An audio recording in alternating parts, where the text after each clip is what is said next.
প্রতিটি পাম্পে পর্যাপ্ত তেল সরবরাহ করা হচ্ছে। ইরান যুদ্ধের কারণে পাম্পে তেল বিক্রি বেড়ে গেছে। পাম্পে দীর্ঘ লাইন থাকলেও গ্রাহকরা তেল পাচ্ছে বলে জানিয়েছেন বিদ্যুৎ ও জ্বালানি মন্ত্রী ইকবাল হাসান মাহমুদ টুকু। ত্রয়োদশ জাতীয় সংসদের প্রথম অধিবেশনের সপ্তম দিনের বৈঠকে প্রশ্ন উত্তরে এমন তথ্য জানান মন্ত্রী। প্রয়োজনের বেশি জ্বালানি তেল ক্রয় না করলে সংকট হবে না বলেও জানান তিনি। বলেন, চাহিদা অনুযায়ী বর্তমানে বিদ্যুতের কোনো ঘাটতি নেই। গতকাল ওয়াকআউটের পর আজ সংসদ অধিবেশনে যোগ দিয়েছে বিরোধী দল। পদ্মা সেতু, মেট্রো রেল এবং এলিভেটেড এক্সপ্রেসওয়ে নির্মাণের গর্বিত অংশীদার বসুন্ধরা সিমেন্ট। ইরান ঘটনার পর থেকে হঠাৎ করে বিক্রি বেড়ে গেছে।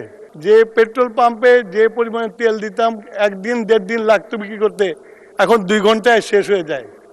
সেই জন্য আপনার মানুষের যে প্যানিক বাইংটা শুরু হয়েছে, লাইন দেখা যায় কিন্তু পেট্রোল সাপ্লাই হয় না, এটা ঠিক না। পেট্রোল প্রতিদিন সাপ্লাই করা হয়।